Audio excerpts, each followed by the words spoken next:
Assalamu alaikum. Welcome to another video with Maha Sarfraz from Study River Academy. Today's topic is human heart. ठीक है, human heart जो है वो circulatory system का, जो human के अंदर सर्कुलेटरी सिस्टम है उसका एक इम्पॉर्टेंट पार्ट है. ठीक है, लास्ट वीडियो में मैंने आपको बताया था कि जो हार्ट है वो उसका फंक्शन ये होता है कि उसने ब्लड को पूरी बॉडी के अंदर पंप करना होता है. ठीक है, आज हम वही पढ़ेंगे कि वो कैसे ब्लड लेता है और कैसे बॉडी के अंदर उसको आगे भेजता है. ठीक है, ये हार्ट की एक स्ट्रक्चर बनाया हुआ है, ये आप एक दफा से देख लें. ठीक है, ये वाली साइड जो है ये हार्ट की लेफ्ट साइड है और ये वाली जो है ये इसकी राइट साइड है. ठीक है, अच्छा, इसमें ये होता है कि हार्ट को जब ब्लड को पंप करना होता है उससे पहले हार्ट के अंदर ब्लड को स्टोर भी तो होना होता है ना. तो स्टोर करने के लिए हार्ट के अंदर 4 किस्म के चैम्बर्स होते हैं. उसमें से एक चैम्बर है ये वाला राइट एट्रियम, ये जो है. ठीक है, एक ये वाला हो गया राइट एट्रियम, ये यहां से यहां तक ये सारा राइट एट्रियम होता है. ठीक है, फिर उसके बाद है दूसरा है राइट वेंट्रिकल. राइट वेंट्रिकल यहां से ये सारा राइट वेंट्रिकल होता है. ठीक है, फिर उसके बाद है तीसरा लेफ्ट एट्रियम. लेफ्ट एट्रियम है ये सारा. ठीक है, ये यहां तक.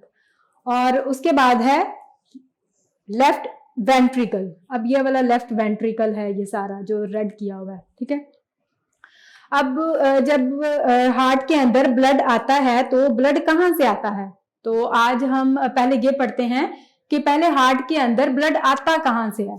अब यूं है कि हार्ट की राइट साइड पे 2 बहुत बड़ी बड़ी वेन्स होती हैं. वेन्स क्या होती हैं? वेन्स वो वेजल्स होती हैं जो बॉडी से ब्लड लेकर आती हैं हार्ट की तरफ. ठीक है, अब उन वेन्स में से एक है सुपीरियर वेना कैवा. ठीक है, ये वाली. अब दूसरी जो है इधर से इंफीरियर वेना कैवा. ठीक है, अब ये करती हैं कि सुपीरियर वेना कैवा हमारा जो बॉडी है, हमारी बॉडी का जितना भी अपर पोर्शन है, जिस तरह से हमारे शोल्डर्स हो गए, हमारा हेड हो गया, या जितना भी ऊपर वाला हिस्सा है वहां से ब्लड लाती है. और जो इंफीरियर वेना कैवा है वो हमारी बॉडी का जितना भी नीचे वाला हिस्सा है, जिस तरह से लेग्स हो गई, उधर से सारा लेकर आता है ब्लड. ठीक है, अब सुपीरियर वेना कैवा और इंफीरियर वेना कैवा, ये वाली इंफीरियर वेना कैवा और सुपीरियर वेना कैवा ये सारी. ठीक है, ये ब्लड लेकर आएगी यहां से. ठीक है, ये ब्लड लेकर आ रही है यहां से. अब यहां से इंफीरियर वेना कैवा यहां से ऐसे ब्लड लेकर आ रही है. ये सारा ब्लड जो है ये यहां पर चला जाएगा राइट एट्रियम में. पहले कहां गया? राइट एट्रियम में. तो राइट एट्रियम में यहां पर एक वॉल्व होता है. ये वॉल्व जो गेट टाइप ये लगे हुए हैं ये वॉल्व है. इस वॉल्व को हम कहते हैं ट्राइकस्पिड वॉल्व. अब ट्राइकस्पिड वॉल्व जब यहाँ पे ब्लड होता है, ब्लड जब प्रेशर डालता है इस पे तो ये ऐसे करके खुल जाता है. जब ये खुल जाता है तो ब्लड यहां से ट्रांसफर करके यहां पर आ जाता है. ठीक है, अब ये होता है कि जब ब्लड यहाँ पर भर जाता है, ये सारे ब्लड जब यहाँ पे भर गया तो फिर ये वाला वॉल्व जो है ये ऊपर की जानिब जाकर ऐसे करके बंद हो जाता है. ये बंद इस वजह से होता है ताकि यहाँ पे जो ब्लड आया है उसकी बैकवर्ड मूवमेंट ना हो. ठीक है, फिर उसके बाद जब यहाँ पे ब्लड आ गया तो हार्ट को पता लगा कि यहाँ पे जो मेरे पास ब्लड आया है ये तो अच्छा ब्लड नहीं है, मतलब ये तो डीऑक्सीजनेटेड है, इसके अंदर तो कार्बन डाइऑक्साइड है और मैंने तो जो बॉडी है वहां को तो अच्छा ब्लड भेजना है. अब यहाँ पे जो ब्लड डीऑक्सीजनेटेड ब्लड है, याद रखना है डीऑक्सीजनेटेड ब्लड. ब्लड को साफ करने के लिए अब यहाँ पे हार्ट जो है उसको हमारे जो फेफड़े होते हैं उनकी जरूरत होती है. ठीक है, अब यहां से ब्लड जाएगा लंग्स के अंदर, हमारे दोनों फेफड़ों के अंदर साफ होने के लिए. अब यहाँ पर कोई एक वेजल भी होनी चाहिए जो यहां से राइट वेंट्रिकल से ब्लड लेकर जाए दोनों फेफड़ों के अंदर. अब उस वाली वेजल जो है उसको हम कहेंगे पल्मोनरी आर्टरी. ठीक है, ये पल्मोनरी आर्टरी. अब इसको आर्टरी क्यों कह रहे हैं? आर्टरी का मैंने आपको लास्ट वीडियो में एक डिफरेंस बताया था, काफी क्लियर बताया था कि आर्टरी वो होती है जो ब्लड को हार्ट से अवे लेके जाती है, मतलब कि बॉडी की तरफ लेकर जाती है. अब लंग्स जो है वो बॉडी के अंदर मौजूद है ना, तो यहां से ब्लड किधर जा रहा है? हार्ट से लंग्स की तरफ जा रहा है. ठीक है, आप लोगों ने ये याद रखना है, ये पल्मोनरी आर्टरी है, यहां से ब्लड जा रहा है. ठीक है, ये ब्लड यहां से चला जाता है. अब होता यूं है कि जैसा यहाँ पे ये एक वॉल्व लगा हुआ था, यहाँ पर भी एक वॉल्व लगा होता है, यहाँ पर ये ऐसे. ठीक है। इस वाल्व का ये होता है कि जब ब्लड राइट वेंट्रिकल से पल्मोनरी आर्टरी के अंदर जाता है तो पहले तो ये वाल्व ऐसे करके ऊपर खुल जाता है, ठीक है। जैसे ही ब्लड इसमें जाने लगता है तो ये पीछे से बंद हो जाता है और इस वाल्व को हम कहते हैं पल्मोनरी वाल्व, ठीक है। फिर ये भी बिल्कुल ऐसे ही बंद हो जाता है ताकि ब्लड की बैकवर्ड मूवमेंट ना हो। यहां से ब्लड चला जाता है इधर एक लंग्स में, यहां से ब्लड चला जाता है इधर लंग्स में, ठीक है। ये भी पल्मोनरी आर्टरी है, ठीक है। मतलब ये एक लंग की तरफ जा रही है, दूसरी की तरफ, दूसरे फेफड़े की तरफ जा रही है। अब जब हार्ट से ब्लड चला गया फेफड़ों में, अब फेफड़े जो हैं वो ब्लड को साफ करने के बाद अब दिल को वापस भेजते हैं, दिल में वापस भेजते हैं ब्लड, ठीक है। और जो लंग्स के अंदर ब्लड होता है पहले तो डीऑक्सीजनेटेड ब्लड जाता है, बाद में जब साफ हो जाता है तो हम उसे कहते हैं ऑक्सीजनेटेड ब्लड। अब ऑक्सीजनेटेड ब्लड जो है वो दोबारा से हार्ट के अंदर आएगा। हार्ट के अंदर कहां से आएगा और मतलब उसके अंदर कोई वेन्स है या फिर किस पार्ट के अंदर आएगा, अब हम उसको पढ़ लेते हैं, ठीक है। सॉरी, अब यहाँ पे फॉर एग्जांपल ये हमारे लंग्स हैं, ठीक है। यहां से ब्लड आएगा, यहां से ब्लड आता है, यहां से अंदर जाता है, ठीक है। ये यहां से, इसको हम कहेंगे ऑक्सीजनेटेड ब्लड, मतलब कि ये साफ ब्लड हो जाता है। अब यहां से ब्लड जो है जब यहां से मूव करता है तो ये लेफ्ट एट्रियम के अंदर ब्लड आ जाता है। अच्छा, एक और आप लोगों ने यहाँ पे ये बात देखनी है कि ये जो ब्लड लेकर जा रही है लंग्स से लेफ्ट एट्रियम के अंदर जो वेजल्स लेकर जा रही हैं ब्लड, उसको कहते हैं पल्मोनरी वेन्स। ये टोटल 4 होती हैं, 2 एक फेफड़ों से, 2 एक फेफड़ों से, ठीक है। टोटल 4 होती हैं, ये देखिए 1 2 3 4।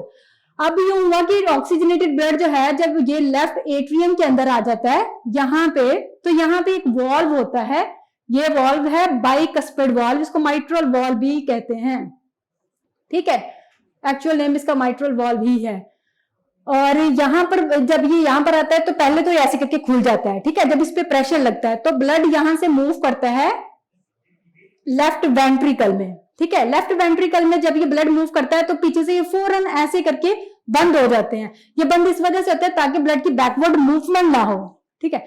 अब यहाँ पे ऑक्सीजनेटेड ब्लड आ गया, साफ ब्लड आ गया। अब ये ब्लड जो है ये पूरी बॉडी में जाना होता है, ठीक है। अब पूरी बॉडी में ले जाने के लिए यहां पर भी कोई आर्टरी होनी चाहिए, ठीक है। उस आर्टरी को हम कहते हैं एओर्टा, ठीक है।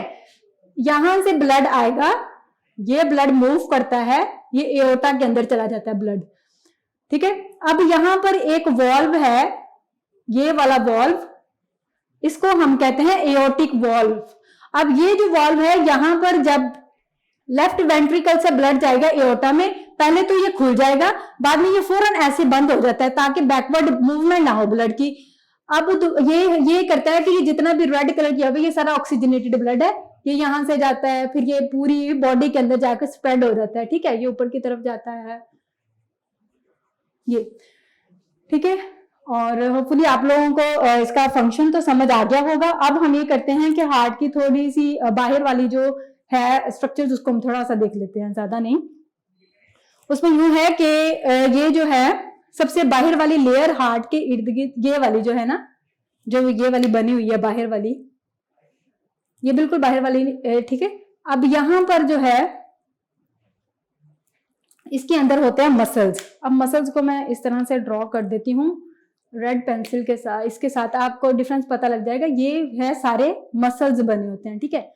ये मसल्स जो है ये सारे ऊपर जाते, ठीक है। ये सारे ये इस तरह से मसल्स होते हैं और इसको हम कहते हैं मायोकार्डियम, ठीक है। मायोकार्डियम इन मसल्स को कहते हैं। अब मसल्स के इर्द गिर्द जो वॉल्व होती है ये वाली, हम इसको कहते हैं एपिकार्डियम। और यहाँ पे ये जो है अंदर वाला पोर्शन जो है, यहाँ पे जिस तरह से ये लेफ्ट वेंट्रिकल है, इसके इर्द गिर्द यहाँ पर अंदर एक लेयर होती है, तो वो इस वजह से होती है ताकि ब्लड की स्मूथ मूवमेंट हो, ठीक है। उस वाली जो लेयर अंदर होगी हम उसको कहते हैं एंडोकार्डियम। अच्छा, और हार्ट के बिल्कुल बाहर एक लिक्विड मौजूद होता है, लिक्विड के बाहर फिर एक लेयर मौजूद होती है, वो लेयर जो है वो हार्ट को फ्रिक्शन वगैरह से बचाती है, मतलब इंजरीज से सॉरी बचाती है। जब हम फॉर एग्जांपल कोई दौड़े हों तो हमारे सारे ऑर्गन्स मूव करते हैं, तो यूं होता है कि हार्ट जो है उसको इंजरी ना हो, उसके लिए यहाँ पर बाहर जो लेयर होती है उसको कहते हैं पेरिकार्डियम, और यहाँ पे एक फ्लूइड सा होता है, लिक्विड सा होता है, ठीक है, एक्वस सा होता है। फिर बस आज के लिए इतना ही। और एक और बात एंड पे आपको छोटी सी बस बता देती हूँ, आप लोगों ने ये देखा होगा कि यहाँ पर जो मसल्स हैं ये जो है कि थिन है कंपैरेटिवली, या यहाँ पे मोटे हैं, ठीक है। अब यहाँ पे थिक है, ऐसा क्यों होता है? होता यूं है कि आप लोगों को मैंने बताया है कि लेफ्ट वेंट्रिकल ने क्या करना होता है, ब्लड को भेजना होता है पूरी बॉडी के अंदर, पूरी बॉडी के अंदर ब्लड को भेजना लेफ्ट वेंट्रिकल ने, जबकि राइट वेंट्रिकल जो है उसने जस्ट भेजना होता है लंग्स में, और लंग्स तो हमारे जो है आपको पता है हार्ट के बिल्कुल पास होंगे, तो वहां पर इसको इतनी फोर्स नहीं लगानी पड़ती, इतना इसको प्रेशर एक्सर्ट नहीं करना पड़ता जितना इसको फोर्स लगानी पड़ती है, ठीक है। इस वजह से ये वाली साइड मोटी होती है, ये वाली साइड इतनी मोटी नहीं होती, ठीक है, ये थोड़ी सी थिन होती है। फिर उसके बाद है कि अब यहाँ पर ये चारों चैम्बर जो हैं ये एक सेप्टम है, यहाँ पर ये जो दरमियान में एक नैरो सी पट्टी बनी हुई है, ये इस पट्टी के ये अलहदा हो रहे होते हैं, इसको हम कह देते हैं septum. Okay, thank you so much, आज के लिए इतना ही। होपफुली आप लोगों को समझ आई होगी। See you in the next video. अल्लाह हाफिज।